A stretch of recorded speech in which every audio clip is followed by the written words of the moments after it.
ֆրակցիայի տեսանկյունը հնչեցնեմ ձեր թեկնածության վերաբերյալ։ Սիրելի հայրենակիցներ, մի քանի րոպե առաջ այստեղ մի միտք հնչեցվեց ի պատասխան ընդդիմության այն դիտարկմանը, որ իսկապես խայտարակություն էր ամենայն հայոց կաթողիկոսին տեսնել Մեղադրյալի աթոռին եւ այն համատեքստում, որ բա գիտեք, ցանկացած ոք անկախ իր կարգավիճակից կարող է հայտնվել այդ աթոռին։ Ես եւս համակարծիք եմ, որ ցանկացած մեկը անկախ իր կարգավիճակից կարող է հայտնվել այդ Մեղադրյալի աթոռին, եթե հանցանք է իրականացրել։ Իսկ ինչ է արել ամենայն հայոց կաթողիկոսը եւ մեր եպիսկոպոսները։ Պարզապես վեհափառը, ով ունի լիազորություն օծելու արքեպիսկոպոսի, նաև ունի լիազորություն կարգալույծ անել տվյալ անձի։ Եվ հաշվի առնելով, որ սահմանադրությունը տարանջատման սկզբունք է դնում եկեղեցու եւ կառավարության միջև, պետության միջև, հետեւաբար պարզապես հակասահմանադրական կերպով է, որ այսօր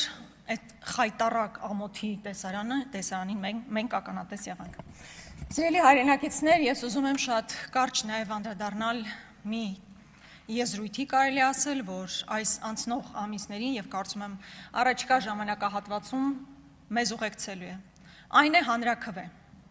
Հայ ժողովուրդը հայտնվել է դրսից պարտադրվող երկու հանրաքվեների արանքում։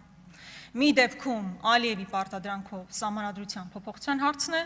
մյուս դեպքում Ռուսաստանի Դաշնության նախագահի կողմից առաջադրվող կամ պարտադրվող ԵԱՏՄ այս հանրաքվեի պարտադրանքն է։ Եվ սա իսկապես խայտարակություն է, որ մեր հայ ժողովուրդը իր ապագայի մասին քննարկումները պետք է կատարի արտաքին ակտորների, անկախ նրանից թե ովքեր են այդ ակտորները, արտաքին պարտադրանքի ֆոնի ներքո։ Հիմա ինչ վերաբերում է Հայաստանի Հանրապետության սահմանադրության փոփոխությանը, այդ նոր սահմանադրությունը ես առանց վարանելու կկոչեի Ալիևյան սահմանադրություն։ Քննարկվում էր, որ դեռևս մարտին պետք է այն հրապարակվեր, բայց տեսնում ենք, որ մինչև այսօր այն հրապարակված չէ եւ հասկանալի չի, թե ընդհանրապես մենք ինչ հանրաքվեի մասին ենք խոսում, եթե նույնիսկ տեքստը հրապարակված չէ, չնայած եղել են խոստումներ։ Հայաստանի Հանրապետության ժողովուրդը իր ընտրությամբ, ինչքան էլ մենք դեմ լինենք այն արդյունքներին, որոնք ձևավորվել են եւ դրա համար ունենանք համապատասխան փաստեր, հայ ժողովուրդը հավաքական առումով մերժել է այդ սահմանադրության ընտրությունը, չտալով քաղաքական մեծամասնությանը 2/3 մեծամասնություն։ Այսինքն որևէ սահմանադրություն չի կարող դրվել հանրաքվեի, քանի ազգային ժողովի 2/3-ը այն չի հաստատել։ Հետևաբար որևէ նման քննարկում ուղղակի գոյություն ունենալ չի կարող։ Եթե հիմա տարբեր մարդիկ, իրավաբաններ, ոչ իրավաբաններ ասում են, որ պետք է մեխանիզմ մտածել, թե ինչպես կարելի է դա շրջանցել, հետևաբար այդ սահմանադրությունը ոչ միայն ի բնե հակահայկական է, այլ նաև փաստացի հակասահմանադրական։ Հետևաբար այս թեմայով բոլոր քննարկումներն ուղղակի անիմաստ են, բովանդակազուրկ են։ Հաջորդ պարտադրանքը, որ կարելի ասել գոյություն ունի, ԵԱՏՄ հանրաքվեն է։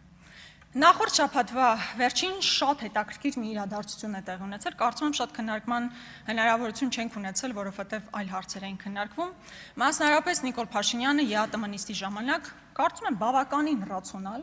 եւ բավականին ճիշտ շեշտադրումներով ելույթ է ունեցել։ Մասնավորապես ինչ է ասել վերջինս։ Ասում է. Մենք հասկանում ենք, որ Եվրասիական տնտեսական միությանը եւ Եվրոպական միությանը միաժամանակյա անդամակցությունն անհնար է։ Մի բան, որ մենք ամիսներ շարունակ ասել ենք եւ չգիտես ինչու դա որոշակի հակազդեցություն էր առաջացնում քաղաքական մեծամասնության կողմից։ Սակայն նշված օրենքի խոսքը այն օրենքի մասին է, որ այս դահլիճում քննարկվել է պրոցեսի սկսման ԵՄ անդամակցության գործընթացի մեկնարկի վերաբերյալ։ Սակայն նշված օրենքի ընդունման փաստն ինքնին չի նշանակում, որ Հայաստանն այսօր ԵՄ անդամ դառնալու հնարավորություն ունի։ Երբ ապագայում Հայաստանը որակապես պատրաստ լինի ԵՄ-ին անդամակցությանը, դա նույնպես չի նշանակի, որ մեր երկիրն ինքնաբերաբար կդառնա ԵՄ անդամ, չես կարող չհամաձայնել այս ամեն ինչի հետ։ Դրա համար դեռևս անհրաժեշտ կլինի եւ մի քանի գործընթացներ է նշում, որը եւս շատ տրամաբանական է։ Առանց թվարկված փուլերից առնվազն մեծ մասն անցնելու, նշված հարցերով հանրաքվեի անցկացումը կլինի բովանդակազուրկ եւ կնշանակի, որ մենք մեր քաղաքացիներից ակնկալում ենք պատասխան մի հարցի, որն այս պահին պարզապես գոյություն չունի։ Այստեղ իհարկե ամեն ինչ շատ ճիշտ է եւ մի նախադասություն էլ ուղղակի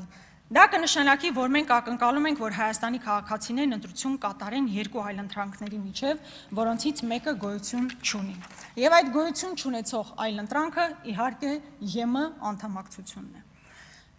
Ես չեմ կարող չհամաձայնել այս հնչեցված մտքերի հետ։ Սրանք բավականին ռացիոնալ մտքեր են, բայց հարց է առաջանում։ Հարց է առաջանում, այդ դեպքում ինչ իմաստ ուներ դեկլարատիվ այն օրենքը,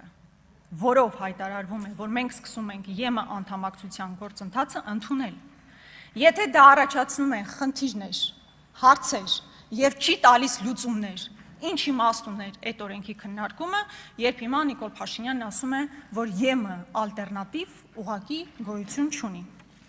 Այդ դեպքում հարց է առաջանում, թե ինչու է օրինակ Նիկոլ Փաշինյանը կամ միգուցե Արարատ Միրզոյանը գնում Եվրոպական միություն, Բրյուսել եւ ասում մեզ օգնեք, որպեսզի մենք պայքարենք Ռուսաստանից մեր դեմ իրականացվող հիբրիդային պատերազմի դեմ։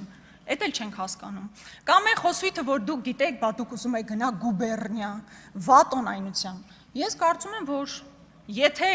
ընկալելի է քաղաքական մեծամասնության համար, որ ԵՄ ալտերնատիվա գոյություն չունի, ԵՄ անդամակցության հեռանկար գոյություն չունի,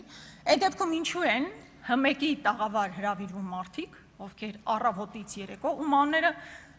առանձնապես չգիտենք էլ, առավոտից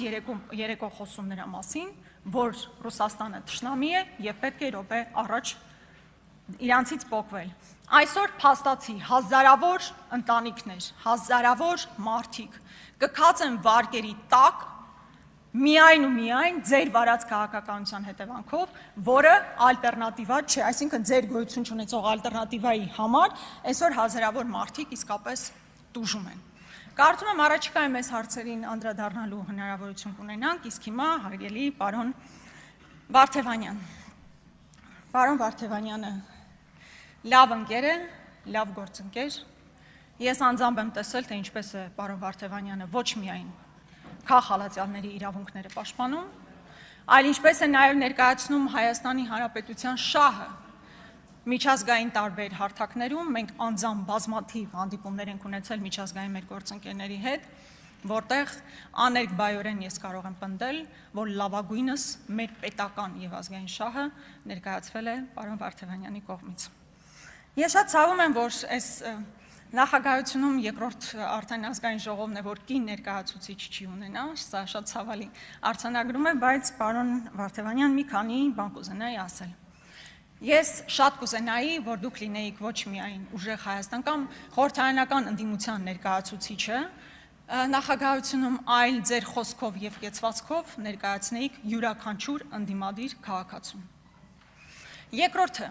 Հայաստանի Հանրապետության ազգային ժողովը կազմված է 105 պատգամավորներից եւ 104-ն են, որ գտնվում են ազգային ժողովի դահլիճում։ Մեր գործընկեր Արտուր Սարգսյանը բացակայում է ոչ իր կամքով։ Ես կուզենայի, որ դուք նախաձեռնեիք մի գործընթաց, որի արդյունքում մեր գործընկերոջ իրավունքները կվերականգնվեին։ Սա որպես արձանագրում, որպես առաջարկ, եւ նաեւ մեր, քանի որ հիմնական խնդիրներից մեկը նաեւ Բաքվում պահվող մեր ռազմագերիների, մեր հայրենակիցների հարցն է, բավականին հաճախ հատկապես Ռուբեն Վարդանյանի կինը նամակներ է հղում, ասելով, որպեսզի կարողանան որոշակի կոմունիկացիա ապահովել Բաքվի գնալու կամ որոշակի հարթակում քննարկում անցկացնելու մասով։ Ազգային ժողովը մեծ իրականում գործառույթներ չունի, ազգային ժողովի փոխնախագահան, բայց իր կարգավիճակով կարող է անել ավելին, քան մեզանից յուրաքանչյուրը, այս առումով կցանկանայի, որպեսզի եւս ձեր ուշադրությունը հրավիրեի։ Հայաստան դաշինքը բնականաբար իր ամբողջ կազմով, բացի Արտուր Սարգսյանից ցավոքով այստեղ ներկա չէ, ներկա լիներ երկու հատ պտիչկա կդներ, ամբողջ կազմով կողմ է քվեարկելու Արամ Վարդևանյանի տեխնացությանը, ես ձեզ հաջողություն եմ մաղթում։